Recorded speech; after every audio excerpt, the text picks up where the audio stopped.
Hello everyone. We are Group A and we had the pleasure of working on the project for Pavilhão do Conhecimento, a leading science center in Lisbon.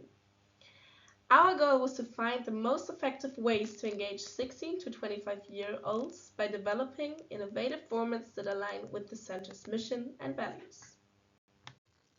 My name is Sarah Dünhuber, and together with my team, Paulina Herzog, Giovanni Savini, and Aaron Stahl, we used the Value Creation Wheel framework to develop and validate innovative, feasibility, and youth-driven engagement formats. Let's take a look at our journey and our solutions. First, I want to start with our elevator pitch. The Pavilhão struggles to engage young adults. There's a lack of emotional connection, limited relevance in youth spaces, and only a few youth-driven strategies. But with only 10,000 euros, one person, and 6 months, we had to be resourceful. So we developed two possible solutions: a science-based podcast and an informal after-hour events. Both are designed to embed science into everyday youth culture. Next, I want to summarize the project, what our purpose, design, and outcome was in an abstract. So our purpose was to increase awareness and engagement of young adults in science. We applied the full VCW meta framework, using tools like reverse thinking, 635 method, and MCDA to assess and select the best concepts. The result? Two pilot-ready formats that are realistic, engaging, and aligned with the key strategic KPIs. Here you can see the different phases which we go through during our process of the value creation method. In the end, we conclude and give you some next steps. First, we start with phase number 1 of the value creation wheel method. We define our problem. We go deeper into diagnostic, challenge, and the expected KPIs. First, I want to start with giving you a short overview of the Science Center Pavilhão do Conhecimento, which is a part of the Ciência Viva network and has welcomed over 5.7 million visitors since 1999. While it's a well-known institution, only an estimated of 15% of the tickets come from our target group. That's a huge untapped potential we wanted to address. When we are talking about the Science Center, we also want to think about the identity, mission, and values. So the identity is based on curiosity, creativity, critical thinking, and inclusivity. Its mission is to promote active citizenship through science. And our solution aims to extend that mission to younger audiences in formats that align with their everyday interests and habits. So let's begin with the external landscape. We started with a past analysis. We analyzed political, economic, social, technological, environmental, and legal factors to understand the opportunities and barriers for youth engagement. On the positive side, there's a strong government and EU support for STEM education and innovation. Socially, Gen Z is highly engaged with digital platforms and sustainability topics. Technologically, there's a shift towards AR, VR, and gamification, which science centers can leverage. However, youth unemployment and limited income could be barriers. Legally, GDPR and accessibility rules must also be considered when working with digital tools. This analysis helped us recognize both where we can innovate and where we need to be cautious. We next did a SWOT analysis. Internally, Pavilhão do Conhecimento has many strengths, including strong credibility, scientific expertise, and partnerships. But there are clear weaknesses: low youth engagement, limited digital presence, and outdated communication formats. Externally, we saw big opportunities like tapping into social media, partnering with universities, and making science fun through gamifications. Threats include competition from entertainment platforms, misinformation, and the perception that science centers are just for kids. This SWOT analysis was key in shaping our innovative focus. So to better understand what the Science Center already has going for it, we used the video framework. And honestly, it's pretty clear. Pavilhão do Conhecimento has a strong foundation. It offers real value through interactive science education, and it's part of a national network that's quite rare. Not many countries have something like this. It is also strong partnerships with different companies and a reputation that is built over years. That kind of credibility and cultural integration is not easy to copy. On top of that, the organization behind it is well structured and coordinated. So the potential is definitely there. There's just some needs to shift focus a bit to really content with young people. Then we looked at the bigger picture using the 5Cs framework. First, the company itself. It's established, respected, but still very focused on families and school groups. When it comes to customers from 16 to 25-year-olds are kind of missing. Not because they don't exist, but because they are not really being targeted.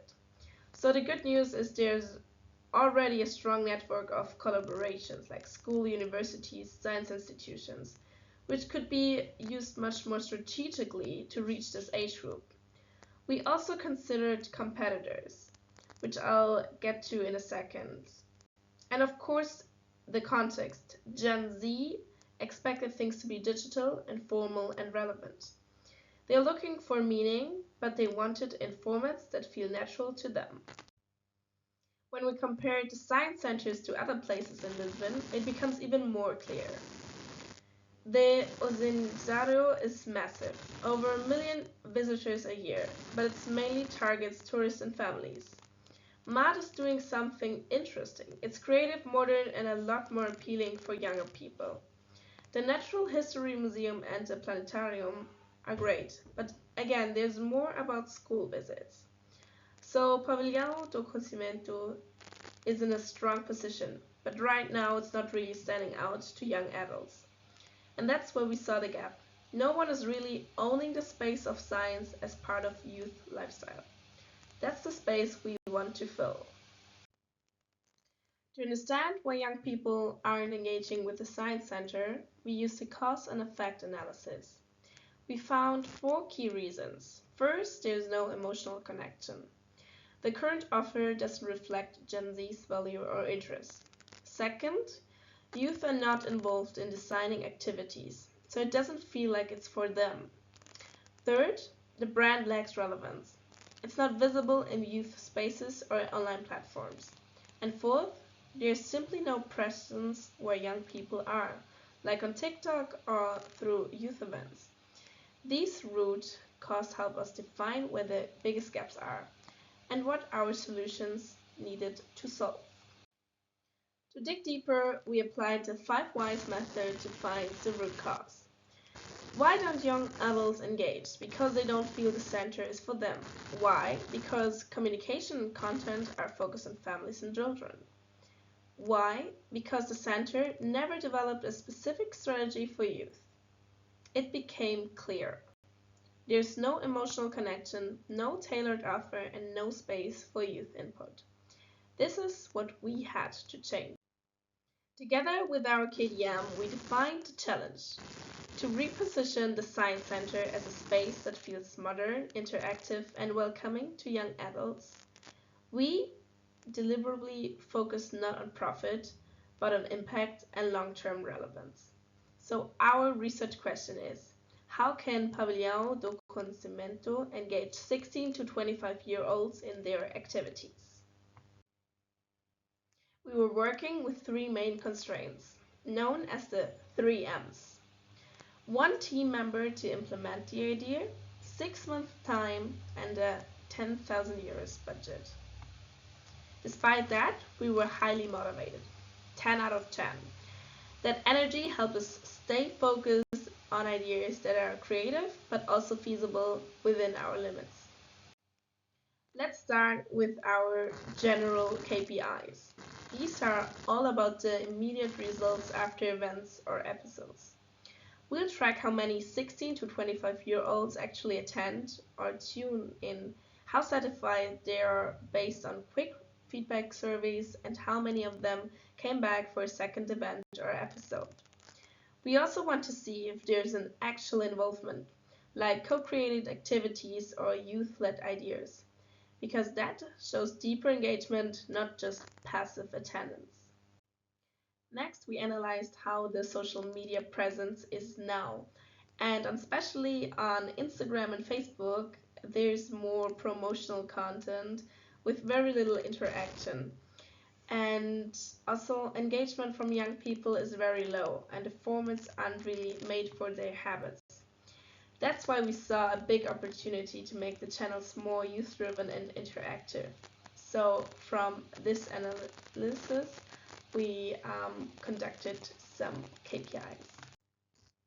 So next, we have a closer look to the social media KPIs, which we conducted from our analysis from before.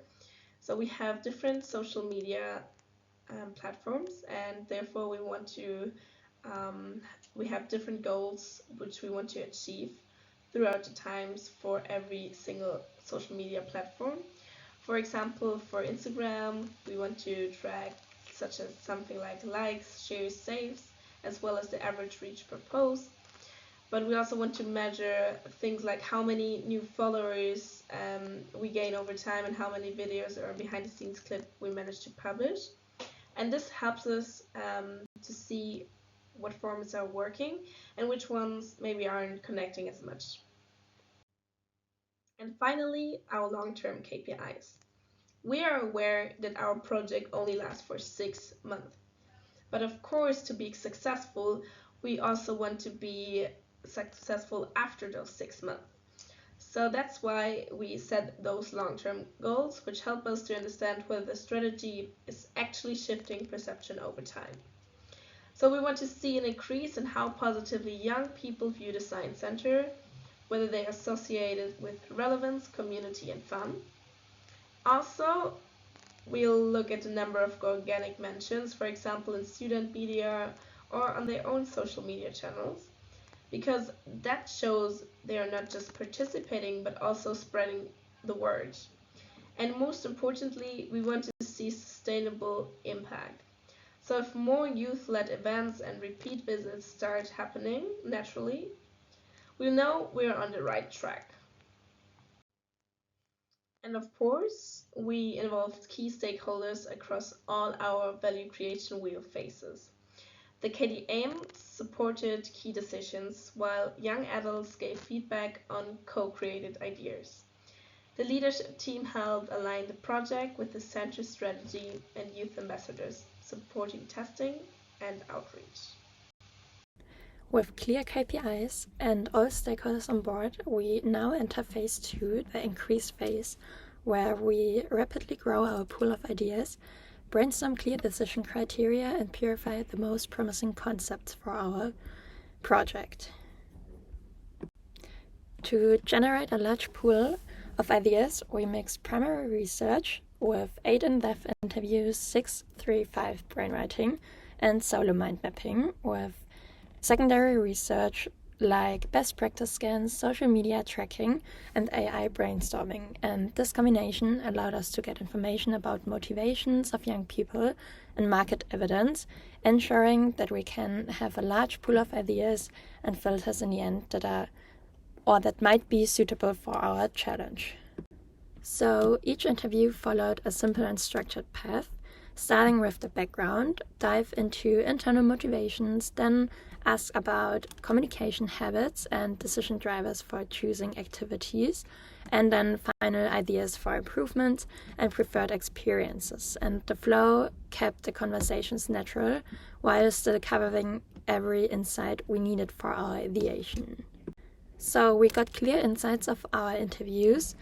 young adults want digital and tech-driven experiences, shared and hands-on learning, and content that connects science to real-world issues like climate change, for example, or AI, to make it more relevant and more tangible. And if an activity is interactive and social and clearly useful, they are far more likely to show up at events and spread the word to others. Then, using a Taos analysis, we matched our strengths and weaknesses with external opportunities and threats from phase 1 to spark the idea themes. And our main insights focus on engaging digital content and university partnerships, and also on positioning science as an entertainment alternative, boosting the public science awareness, and rebranding it as a hub for young adults. And these metrics helped us turning our analysis into actionable strategy buckets for the brainstorming part. Additional external studies back our interview findings that short-term video content, interactive formats, and AI-driven experiences help to drive the reach, while affordability and real-life relevance needs to be considered to influence the attendance. And we kept these findings and trends in mind to make sure that our concepts feel current, inclusive, and fun for everybody. Guided by those insights, before we produced a broad pool of ideas, reaching from social media series, science after hour events, ambassador schemes, rewards, and pop-up cafes, and more. And this is just a part of our large idea list, which we will keep for the next steps. On top of our brainstorming and brainwriting, we use generative AI to push and produce way more ideas, from hidden mystery boxes and gamification to science speed dating formats, for example. And the aim here was the quantity, so nothing was judged yet, and we just captured the ideas for our next phase. To screen those ideas, we co-created 17 concrete filters, for example, the budget under 10K, a 6-month rollout, the mission fit to the science network, scalability, youth relevance, and so on. And for clarity, we grouped the 17 filters then into 4 different categories: engagement and community, resources and feasibility, implementation and scalability, and impact and long-term growth. And this structure makes it easier for decision makers, for example, to see trade-offs at a glance and to be able to decide which ones we should keep.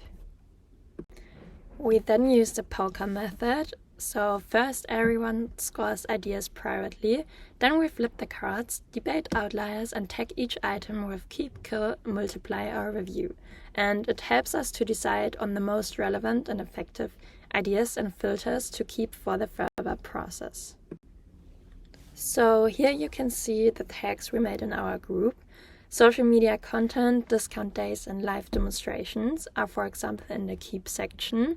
Science after hours moves to the multiply section together with monthly networking events that we can merge. Loyalty programs sit in the review section, and escape rooms and flash mobs are killed for now. And this is our team's suggestion, and in the next phase we discuss it together with the KDM and adjust it. Afterwards, we applied the same text to the filters. So mission alignment, adaptability, and budget stay in the keep section, while self-financing, for example, is in the kill section for the moment. Again, these are working proposals, so the KDM will re-evaluate them in phase 3 before we wait and rank them together. And after generating and purifying ideas and criteria, phase 3 is all about selecting the most promising ideas and filters in alignment with the KDM, and then ranking those remaining criteria, so the strongest solution rise to the top. So we first aligned with our KDM, Katja, on project goals and expectations again, and next we trimmed the 70 plus ideas, clustered them using reverse thinking and 6 thinking heads to break them down in the final selection of the KDM. And after that, we evaluated the criteria with a structured analysis together with the KDM, and she decided for the most important set of criteria to keep, for must-have and nice-to-have filters. And finally, we weighted those nice-to-have criteria together, so everyone's later score is objective and transparent. And by flipping the challenge to how could we fail to engage 16 to 25-year-olds, we surfaced the exact pitfalls to avoid in our project and the opposite moves that engage young adults. We then turned those opposite moves into concrete actions and structured our ideas of phase 2 to clarify which are our remaining ideas.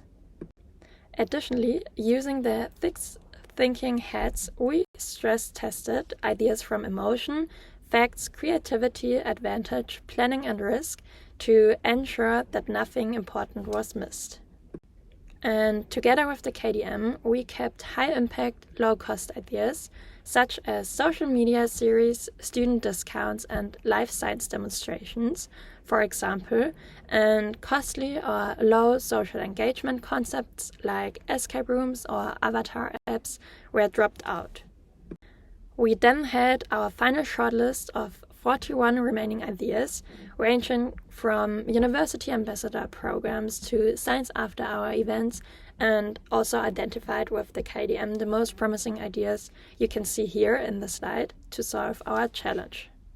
After that, we focused on the criteria and we ran every potential filter through a relevance versus risk grid with the KDM together, spotting weak spots in the criteria. And the exercise let us drop out redundant or already covered measures and let us focus on the most actionable criteria that are both strategic and clearly risk-aware.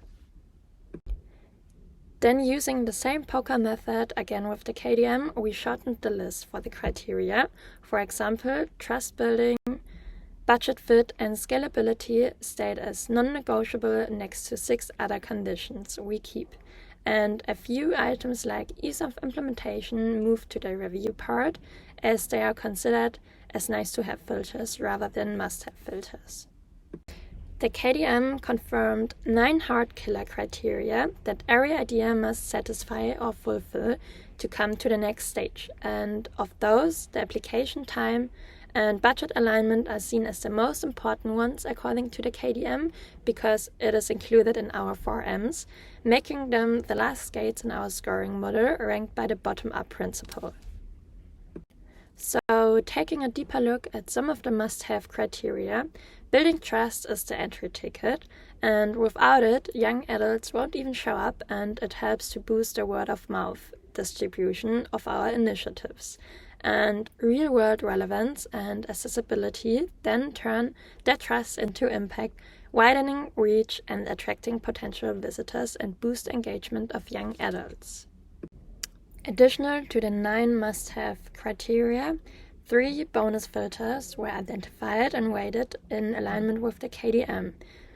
50% to ease of implementation, 30% to strategic positioning, and 20% to mission alignment. And ease of implementation is seen as the highest weighted criteria here because it reflects how smoothly and quickly an idea can be executed with the available resources we have. And these scores will fine-tune the remaining ideas in the next phase without overruling the must-haves and to further narrow down and rank our final solutions to get the remaining solutions for our challenge. And now we have 41 shortlisted ideas and a set of 9 must-have plus 3 nice-to-have criteria, and we're now equipped to step into phase 4. Hi everyone, now let's jump into phase 4, the narrow phase. After generating a wide pool of ideas, this was the phase where we really had to filter, prioritize and test what actually works. And we split the phase into 3 key parts. For A is value creation funnel, for B concept and value proposition, and for C is the final prototype. And let me walk you through each one. To begin phase 4, we started with a pool of 41 ideas from previous stages. Our first step was to apply a structured filtering method using the 9 must-have criteria which the KDM gave us. And only ideas that fulfilled every one of these non-negotiable filters moved forward. These filters were designed to ensure ideas were trustworthy, inclusive, budget-conscious, and aligned with real-world needs. And from there we moved into the MCDA, the multi-criteria decision analysis, to assess the remaining ideas using 3-weighted nice-to-have criteria. And this gave us a way to systematically rank and score the most promising solutions. And once narrowed down, we developed clear concepts and value propositions for the top ideas using the SDP framework and the 7Ps model to target and position them effectively. And finally, we created prototypes for these ideas to support implementation planning, including formats, content outlines, and cost estimates. This slide visualizes our filtering funnel, a step-by-step process that took us from 41 ideas down to just 14. We've applied the 9 must-have criteria in order of priority, starting with trust and public alignment, then assessing practical issues like adaptability, scalability, and costs. And at each stage, some ideas dropped out. By the time we applied all filters, only 14 solutions remained that passed every criterion. And this ensured we moved forward only with ideas that were feasible, relevant, and ready to implement within 6 months and under a 10K budget. Here you can see how we use the killer criteria to assess feasibility at a deeper level. From 41 starting ideas, 20 passed the first 7 filters, and 15 were deemed implementable within 6 months, and 14 only met the strict 10K budget limit. And these final 14 were our promising shortlist, ready to be evaluated in more detail through the MCDA process. In the MCDA process, we use an evaluation score between 1 and 5 to narrow down the 14 final solutions to the most promising ones. And we use this structured method to further refine which ideas truly delivered on impact, feasibility, and alignment with our mission. And this was our final decision point. We evaluated the 14 ideas based on 3 weighted filters across the ease of implementation, which we rated with 50%, then the strategic positioning, which we rated with 30%, and then the alignment with our mission, which we rated at 20%. And each idea got a score between 1 and 5 per category. 2 top solutions emerged. First, the special content for social media, like a science-based podcast, and secondly, after 8 hours, science events, such as picnics, paddle tournaments, and run clubs. And these scored highest across trust, inclusivity, and strategic value, and they became our final concepts for implementation.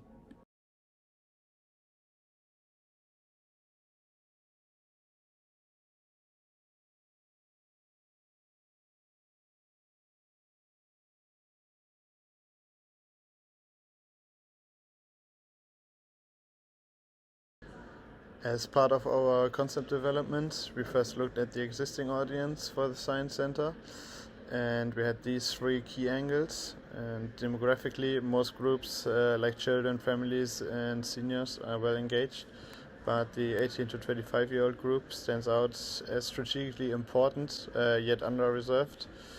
And psychographically, young people are looking for interactive, social, and themed experiences. However, current formats don't fully reflect their preferences or lifestyle, and this analysis confirmed our decision to focus fully on reaching and re-engaging this age group. We broke this group down even further into high school students, university students, and young adults with a natural science interest. Each has different needs and behaviors, and we tailored our approach accordingly to their profile. And to unionize these profiles, we built 3 personas.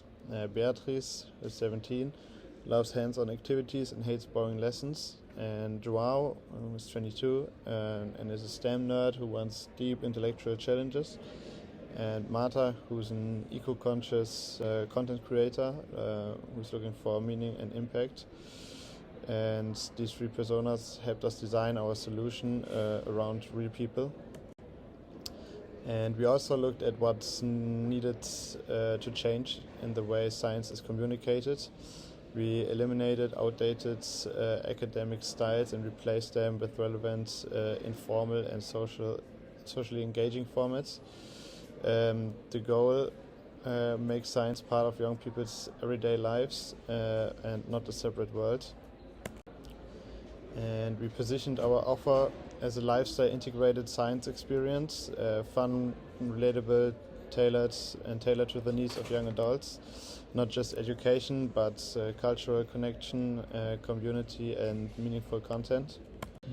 Our value proposition stands on two strong pillars. First, a science podcast created for young people with relevant and interesting topics. And secondly, an after-hour events that brings science into fun, casual settings like runs, garden parties and games. To structure our solution, we use the 7 Ps product, which is the podcast and the after-hour events. Price, which we made free during the pilot phase. The place is the science podcasts online, and the after-hour events are in our everyday physical spaces. Promotion, which is visual, social first, and peer-driven. And people who are involved are ambassadors, staff, and volunteers. The process should be as simple as possible, and also our digital participation is, of course, possible in the podcast. And physical evidence, branded and recognizable content. The whole system is designed to be low barrier, engaging and aligned with Gen Z culture. Our first prototype is a 12-episode podcast series called Sciencecast.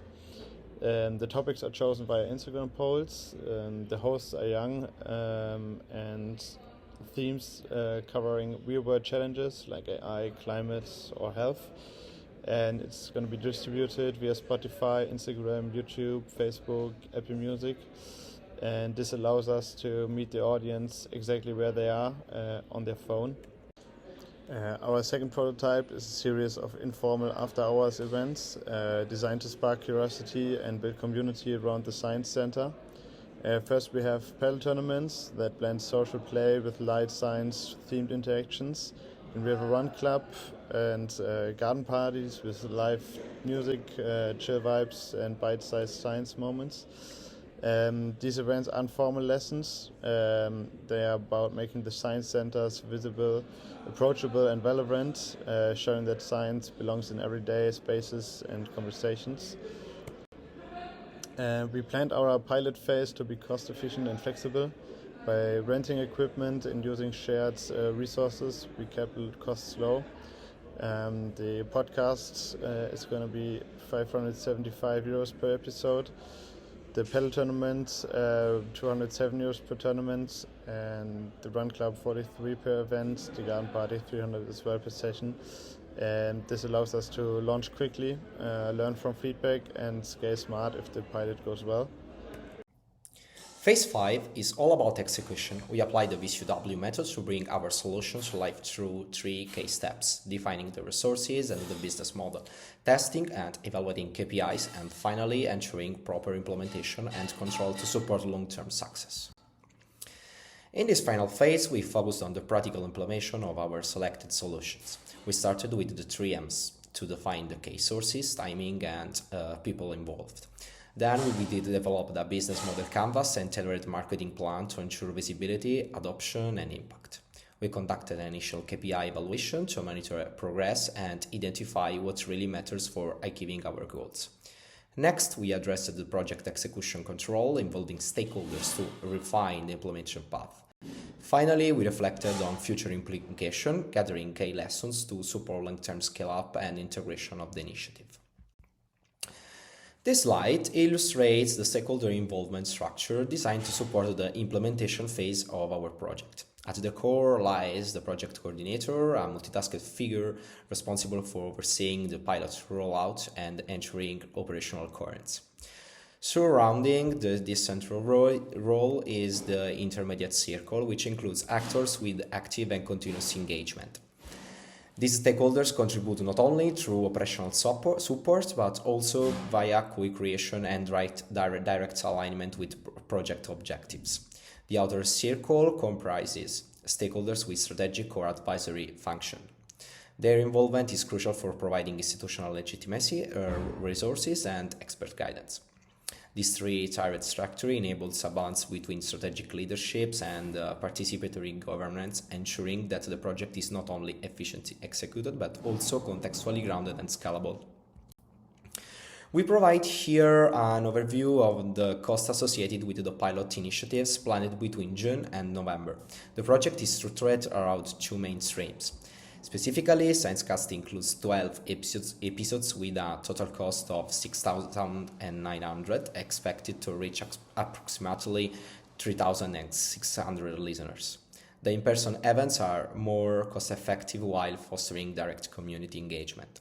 For example, the Run Club includes 24 sessions at €43 each, with an average of 25 attendance per event. The project outcome is 10% net increase in the audience, amounting to roughly 4,680 new participants. The overall strategy aims to combine broad visibility through digital content with deeper, high-quality engagement via physical events. This roadmap outlines the 6-month implementation plan for the podcast. It begins with a setup phase during which the format, branding guest speakers, and interactive tools are defined. This is followed by the launch of Spotify, supported by an integration promotional strategy across Instagram, Facebook, and YouTube Shorts. The next phase involves the weekly release of episodes, accompanied by audience engagement tracking and active social dialogue. At the same time, both qualitative and quantitative feedback is collected to optimize the podcast format. The project then moves into a strategic adaptation phase for potential future expansion, culminating in this institutionalization of the podcast as a recurring series, with the inclusion of new hosts and experts to ensure continuity and long-term relevance. Unlike the podcast, which was developed in a digital environment, this roadmap focuses on the operational implementation of in-person after-hour events. It begins with a logistic planning phase involving partnership for paddle courts, running routes, and voluntary recruitment. The first pilot event serves to test the format and gather feedback for the first garden party. This is followed by an expansion phase featuring recurring activities supported by social media content. The evaluation phase includes surveys, KPIs, and assessment of goal achievement. Finally, the rollout phase aims to integrate the most effective formats into the center's long-term youth engagement strategy, emphasizing co-creation and student leadership.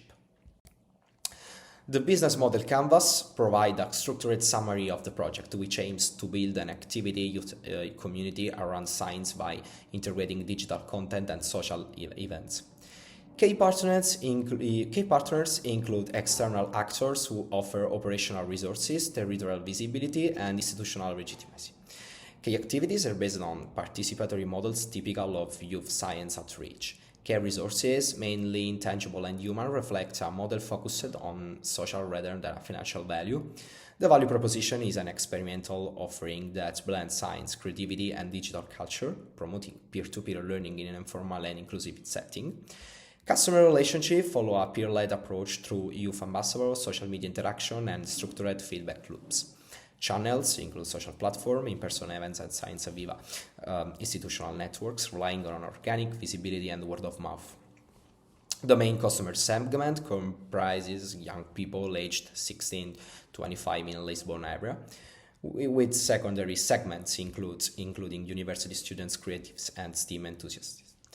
The cost structure is primarily driven by logistics, with an estimated total budget of around 10K, thanks to the a lean pilot approach, and the revenue streams adopts our hybrid model, generating economic value indirectly. To effectively engage young audience, it is not enough to offer quality content. It must be communicated through the right channels and in format aligned with Gen Z habits. We therefore adopted and integrated marketing strategy that combines digital platform, physical presence, in-key location, and behavioral intervention. On the digital side, we use high-frequency platform with short visual and interactive content. Physically, we focus on a strategic location in Lisbon, using screens and printed materials. The strategy is complemented by behavioral interventions such as campaigning embedded in high-attention youth events and nudging techniques that promote interaction and loyalty through gamified experience, reminders, and social validation mechanisms.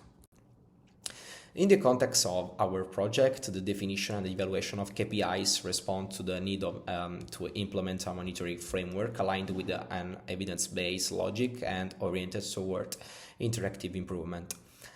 The slide presents a multi-level system of indicators integrating both quantitative and perceived dimension distributed across different temporal scales.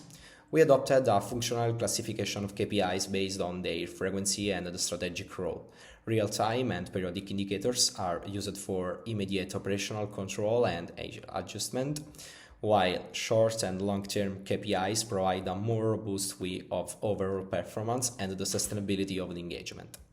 Special attention has been given to balancing strategic importance and operational feasibility across analysis that enable efficient allocation of priorities and resources, avoiding both the underestimation of critical metrics and the overinvestment in marginal or overly burdensome measurements. Additionally, the digital dimension has been segmented to distinguish between mere exposure, activate participation, and user retention, thereby enhancing the analytical depth of the model.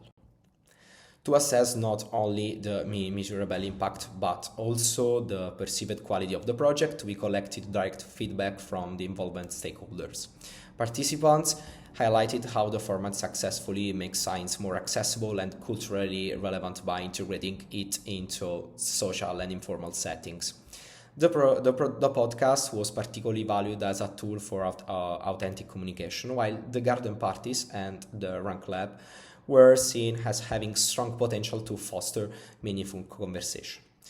The contribution of the KDM was especially appreciated for her mediating role, openness to dialogue, and collaborative leadership, all of which helped ensure consistency and cohesion in the project execution.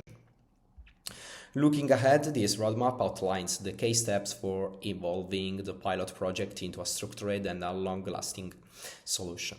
It begins with a strategic validation, where co-created initiatives are presented to institutional stakeholders to ensure alignment with the center's priorities and to secure support. This is followed by the implementation phase, which adopts a lean approach to test both feasibility and youth engagement. The data collected guides the optimization of the format, refining content and operational methods. The next phase involves expansion to new contexts and topics, strengthened by educational and territorial partnerships.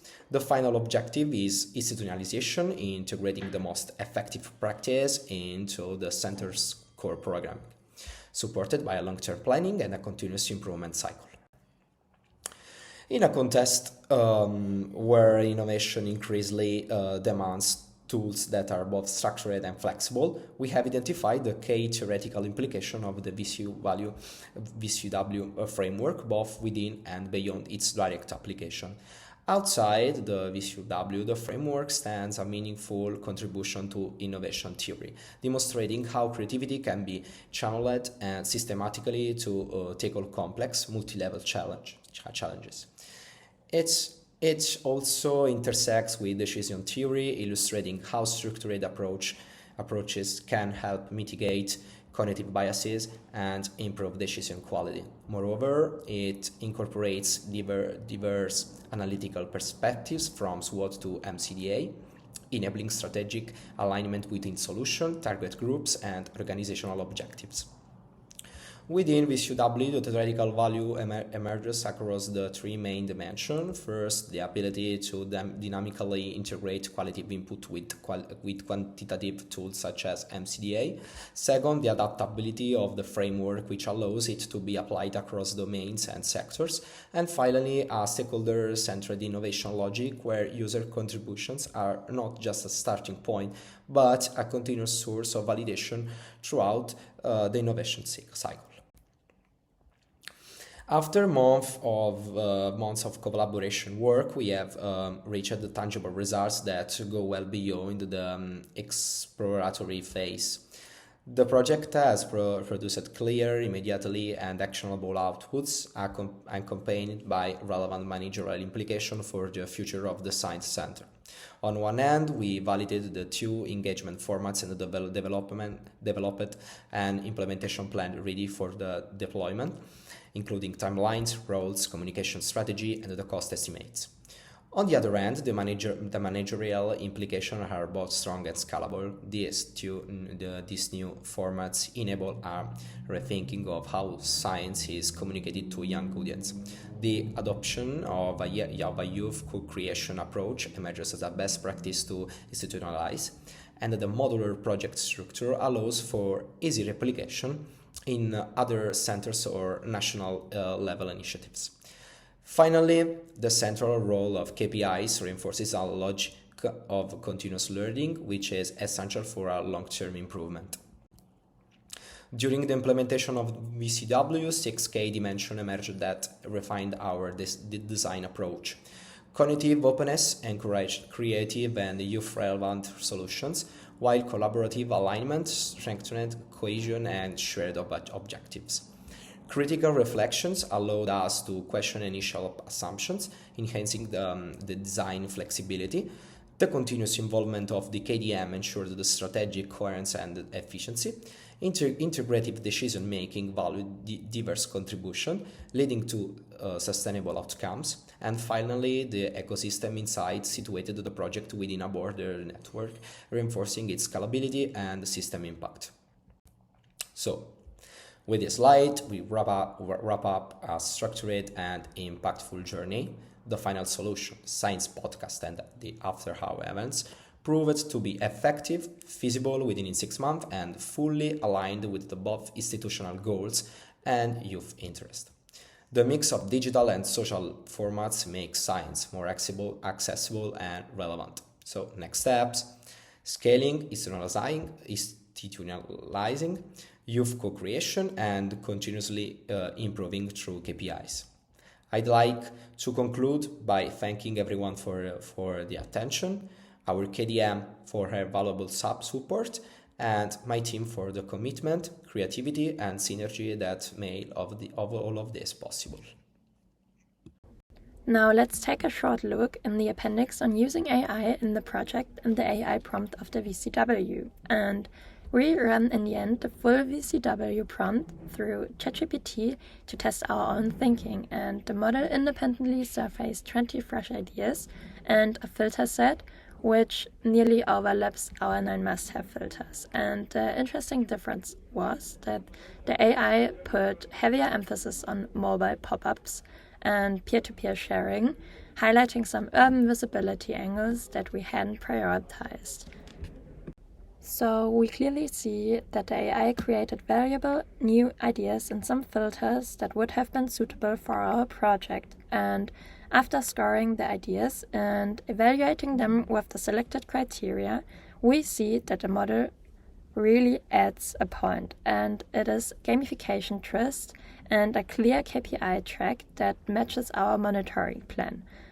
Weekly engagement rates per event attendance and monthly sentiment surveys, for example. And so we can say in the end that the machine confirms our direction and sprinkles and clarifies it in our storytelling upgrades.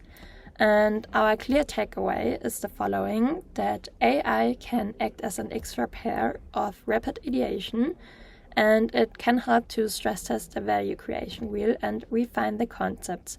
But we need to keep in mind that it's a complement and never a substitute.